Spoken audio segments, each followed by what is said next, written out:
Warning: the following podcast, which contains strong language and mature content, is unsuitable for children or for the faint of heart. The subject matter discussed will be frightening and graphic in nature. Listener discretion is advised.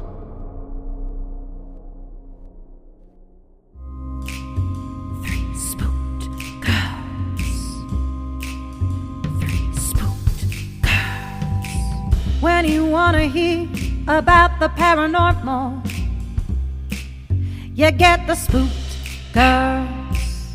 True crime that makes you hypothermal. With the three Spooked Girls, stabby snippets will give you dreams. Tara and Jessica will make you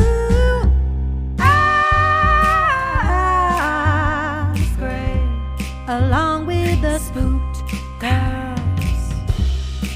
Bring on the slaughter, we on that haunted ground. The three Spooked Girls. Hey Spooksters, and welcome back to another Sunday Scaries series here on Three Spooked Girls. My name is Tara, and as always, I'm here with my ghoul friend Jessica. Hello. Hello. This time around, we are back with a new series called I Dared My Best Friend to Ruin My Life. He's Succeeding. If you are new here, this is our side series of different scary stories to help you fight off your Sunday scaries. Our first series was on staircases in the woods and was a wonderful time and creepy. So if you haven't checked that out, feel free to pause, go back, and then come back once you're all done there. Or if you're ready for something new, let's go ahead and dive on in. My name is Xander, and my best friend is trying to ruin my life. It started out very small, but has quickly grown out of control. I'm currently sitting inside of a church using their Wi-Fi to post this story and taking advantage of their air conditioning. I'm posting this story in case he finds me and kills me soon. It's only a matter of time now, and I want someone to know what happened before I die. 2 years ago, my friend David and I were sitting on the couch at my house thoroughly bored. It wasn't a temporary boredom either. It was a resounding boredom with life. We both worked full-time at the local movie theater, making minimum wage and cleaning up after idiots who couldn't keep popcorn and soda in their mouths. We had graduated high school 2 years prior and had no plans to attend college. Life looked bleak for us. College didn't sound appealing, work was annoying, and the little free time we had was blown on video games and YouTube. We both still lived with our parents too, which made dating somewhat embarrassing. Looking back, I'm sure we were suffering from mild depression on top of everything else. These life circumstances blended together to create the perfect storm for what I now have to call my reality. As we sat on the couch at my parents' house, channel surfing the TV, David asked me if I was bored with life. I responded in the positive, and he sighed. High school was so easy because we knew our purpose and our goals were set for us. Outline the English essay, finish the math homework, get decent grades, pass the driving exam, be home by curfew, find a girlfriend. Now that we're out of high school, there's no structure. Our lives became meaningless, and we're just floating through space with no aim or purpose. Would you go back to high school then? I asked. He shook his head. In the moment, high school was annoying. It's only after looking back that I see how much better it was than I realized. What's the solution then? I asked. Either go somewhere that has structure and can deliver what high school gave us, or create our own structure, David replied. Well, I don't want to go to college or the military, I said, and I can't think of anywhere else that provides the same structure. Guess I have to make my own, but I have no ideas where to start. The thing about high school was that it required minimum effort. If you didn't give that minimum effort, you could face the consequences. The consequences were bad enough that you and I would put effort into school. When high school ended, that minimum effort level decreased. Now our minimum effort is not enough to improve ourselves. Whatever structure we build has to have those consequences built in, and a minimum effort that forces us to improve constantly. David was, and is, a very intellectual person. He thinks about everything, if you can't already tell. I was pretty dumb compared to him, but I stuck around because he always had interesting things to say. This conversation definitely counted as interesting. I won't bore you with the entire conversation that we had, but it lasted an hour where we discussed how to build the structure into our lives. I want to emphasize here that boredom is dangerous. Well, it's not dangerous by itself, but it can quickly lead to dangerous things. Boredom can lead to pain, accidental children, technology that disrupts a monopoly, and even death. Our boredom led to a dare. I dare you to try and ruin my life, David said. What does that mean? I asked. It's a way to build structure into my life. If I know that you're always trying to ruin my life and actively trying to make me fail, then I'm driven to fight back and act on initiative. But how could I ruin your life? I asked. You could ruin anyone's life if you gave it enough thought, planning, and action, David said with a smirk. I'm not going to give you any ideas. I just want you to try and ruin my life. I remember sitting back and thinking about what he meant. The first thought that came to mind were about tripping him occasionally or hiding his toothbrush every time I went to his house. My young mind didn't fully understand how serious David was being. His mind was running 3 tracks above mine, so I didn't know what I was getting myself into when I said, "Okay, I'll try to ruin your life, but I dare you to try and ruin my life as well." He smiled with a newfound enthusiasm, and I smiled back. I had hoped it would be a great way to relieve my boredom with life. David stood up and punched me in the leg as hard as he could. I shouted at him, mostly out of surprise. He just laughed. "The dare starts now," he said, grabbing his shoes. "We are no longer friends, we are nemesises." He opened my front door and looked over his shoulder. "Good luck," he said. "I hope you'll work half as hard as I will." Once he left, I just sat there rubbing my sore thigh. Okay, I thought, if he wants a war, he'll get a war. That night, I laid awake trying to think of ways to make his life harder for him. My ideas were all so childish and useless compared to what he would later throw at me. I'm too embarrassed to list my ideas from back then. I wish I could say I remembered the day David turned against me for real, but it was so subtle that I didn't even notice it right away. To my face, David acted completely normal. While we were at work, I would sprinkle popcorn over a section he had just cleaned and point it out to him. He would just laugh and say, "Is that supposed to ruin my life?" And then he would clean it up. I expected him to do the same to me, but he didn't. His lack of visible retaliation made me bored again, so I stopped. Looking back, I suspect that behind my back, he was sabotaging my image with our other coworkers and our boss. Out of the blue, my boss called me into his office and told me that I was fired because I wasn't doing a good enough job. David acted sorry I was leaving, and we promised to hang out again soon. I left thinking I could make this something good and get a real job. That dream died, and I ended up working at McDonald's instead. After I'd been at McDonald's for about a month or so, my parents confronted me. They asked if I had been stealing cash from their wallets. I'd never stolen a cent from them, and I told them so. They backed off, but only for a week until my mom's debit card went missing. They confronted me again, this time very angry. They accused me of withdrawing several hundreds of dollars using my mom's debit card. I had no siblings, so it wouldn't have been anyone else in the house. It turned into a screaming match, and they demanded I moved out quickly as possible. With my small cache of savings, I found an apartment near the local community college that housed college students. The rent was affordable enough for me, so I moved out within the month. I moved in and became instant friends with 2 of my roommates, Clark and Ivan. Our other roommate, Isaac, kept to himself and stayed in his room playing video games 24/7. Life was good again because I hung out with Clark and Ivan frequently. David and I had stopped hanging out after I was fired from the movie theater. I hadn't forgotten about him, but I had forgotten about the dare. Every once in a while, I would message him on Facebook or shoot him a text to ask if he wanted to go hang out, but my messages were always ignored. Eventually, I gave up. Within 6 months, I had a great life going. I was dating a girl named Katie, and I had been promoted to crew trainer at McDonald's, which paid better, and my bank account was slowly growing. I only recognize this as David's doing when I look back, but an obscene amount of junk mail showed up with my name on it every single day. Magazines, credit card offers, vacation ads, and even physical letters from real people claimed to be excited to be my new pen pal. I sorted through them every day trying to find some pattern. Clark and Ivan thought it was hilarious. When I came home late from work, they would sometimes toss the junk mail into the air like confetti as I walked through the door, cheering that the mail king was home. One day, I remember feeling sick of getting all of this junk mail and decided to sit down, call every subscription, and cancel. I recruited Clark and Ivan to help me, and we sat down with snacks one afternoon and started to crank through phone calls. In a few days, the tide of junk mail subsided, and we celebrated our efforts. That only lasted a week. The next week, it started coming back in full force. There was twice as much as before, and even some pornographic magazines in the mix. Not only did my physical junk mail increase, but my email became unmanageable through all the new spam messages. Google moved a lot of it to the spam filter, but there were still hundreds of emails that made it through. My email had been subscribed to websites I had never even heard of. Clark and Ivan were blown away by the new tide of junk mail. The event was dubbed Return of the Junk, and it became a great icebreaker for Clark and Ivan to introduce me to other people at parties.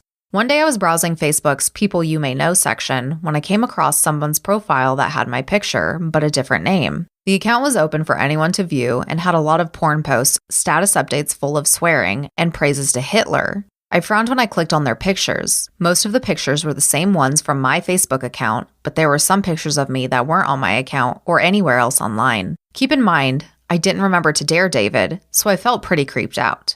I hit the report button and let Facebook know that the account was fake and went on my way. I think 3 or so months later is when more stuff started to happen. Katie and I were getting very serious and discussing moving in together. The junk mail still rolls in, and I started to just throw it all away. Ivan moved out to go to an actual university, so a new roommate, Jackson, had moved in. Clark and I attempted to befriend Jackson, but he's similar to Isaac and locked himself in his room most of the time. A new game became available for pre-order, so I submitted my email to reserve a copy. When I tried to log into my email to make sure the reserve code was there, I couldn't log in. I hit forgot password, and it asked if I wanted to use my phone number to reset the password. I pressed yes and waited for my phone to light up, but it never did. I pressed the button 3 more times, but no text ever came. I tried old passwords I used to use, and none of them worked. I frowned, but eventually just walked away from my computer. I'd try again a different day. I sat down on the couch and pulled up Facebook on my phone. A pop-up appeared. "You've been signed out," it said. Then it jumped to the login screen. I thought I hit the logout button on accident, so I just typed in my email and password. It didn't work. I tried again, and it still told me the password was incorrect. My phone buzzed in my hand. Katie was calling me. I answered it and became immediately concerned. She was sobbing. "Katie?" I said. "You coward," she spat. "You don't get to just Facebook me that shit. No, you have to talk to me and tell me with your voice." "Katie, what are you talking about?" I asked. "Don't play stupid, asshole. Say it." "Say what?" "You Facebook me and say we're through, but when I call you deny everything? What the hell are you trying to pull, Xander?" Katie hissed. "Katie, my Facebook got hacked. I was literally trying to log in when you called.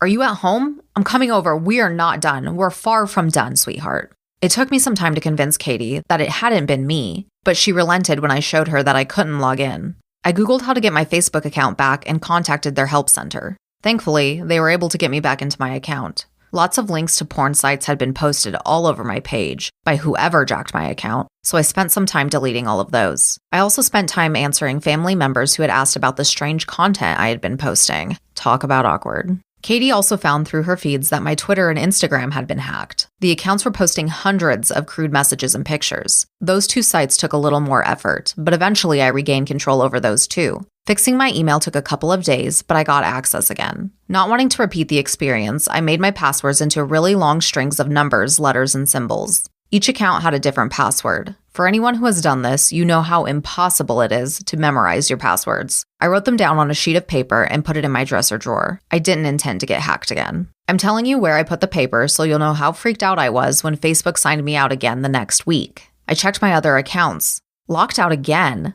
I shot Katie a text to warn her and then called the Facebook help center again. They gave me access to Facebook and gave me the same warning about making a long password. When I told them the type of precautions I had taken last time, they suggested checking my computer for viruses in case there was any keyloggers collecting all of the information I typed. I called a computer repair center and asked what they needed to do to get my computer scanned. They asked me to bring it down and that they'd check it out. I had a desktop, so bringing it down required a lot of unplugging. When I got down behind the computer to unplug everything, I found a tiny USB stick that I had never seen before. I frowned and tried to locate its contents on my computer. The computer said no USB was attached. The computer repair guy confirmed that the USB drive was a keylogger. He asked if my computer had ever been anywhere that anyone could walk up and use it. I told him no, and he said that he had no idea how it could have gotten there. He didn't charge me anything, just warned me to keep an eye on my computer. I changed all of my passwords again, going through the motions to get my accounts back. A few days later, I received 3 credit card bills in the mail. I still had the habit of skimming through the junk mail in case there ever was anything super important. I'm glad I did because I might have never found out about the credit cards that were registered in my name. I called the credit card companies to inform them that they were mistaken. I had never signed up for a credit card. My parents had warned me about them so often that I had become deterred from ever getting one. Before you comment and tell me I need them to build my credit, yes, I know that now. A quick Google search told me what to do next. I called Equifax, which is a company that calculates your credit score and tells creditors that it's okay for you to open a credit account. I placed a 90-day fraud alert on my credit. They said that they would call me if anyone tried to open a credit account in my name. The dude at Equifax was kind enough to tell me what I needed to do next. He asked me to go online and view my credit report. If I saw any accounts that I didn't recognize, I was to write them down and fill out a complaint to the Federal Trade Commission, FTC, explaining the situation. Once I had submitted, I was to file a copy of it with the police and create a police report. Then I had to take those 2 reports and call each of the credit companies that had issued credit to my identity and start the dispute process. I instantly felt very discouraged at the amount of effort this would require. It felt utterly insane to be required to follow all of these steps just because I was the victim of identity theft. Goddamn. Clark was horrified at what had happened and looked at his credit score. He was relieved when it came back clean. I also made Katie check hers too just in case. Also clean. I'll take a minute to tell everyone listening that you are entitled by law to 1 free credit report per year from each of the 3 credit score companies. That means you can and should check your credit 3 times a year. Clark and I set reminders for our phones to check our scores again in 4 months. I asked Katie to do the same. When I first found out about the accounts, I had called my parents to ask if they had opened any accounts in my name. If they had, I'd at least know who the culprit was. They told me they hadn't opened any accounts, and I warned them about my problems. They promised to check their credit score. 2 weeks after I called them, my dad called. They found 15 fraudulent accounts between the 2 of them. What the hell? I told him the steps he needed to take, and he was grateful for my help and warning. I know this is boring to listen to, but I wanted you to realize how insanely painful it was to fix all of this shit. Seriously, watch your credit reports and nip identity theft in the bud before it happens to you. I had requested detailed bills from each of the credit card companies that had issued the fraudulent accounts, and they mailed them to me. The bills were full of online purchases. The accounts had been open almost a year ago, and in that time, the thief had spent $62,000 between all of the fraudulent accounts. I was pretty upset that in a full year, I had only just found any credit card bills in the mail. I must have been tossing them with the mountains of junk mail. Now I know that the masses of junk mail were deliberate and calculated, so the bills would blend in and hopefully get thrown away.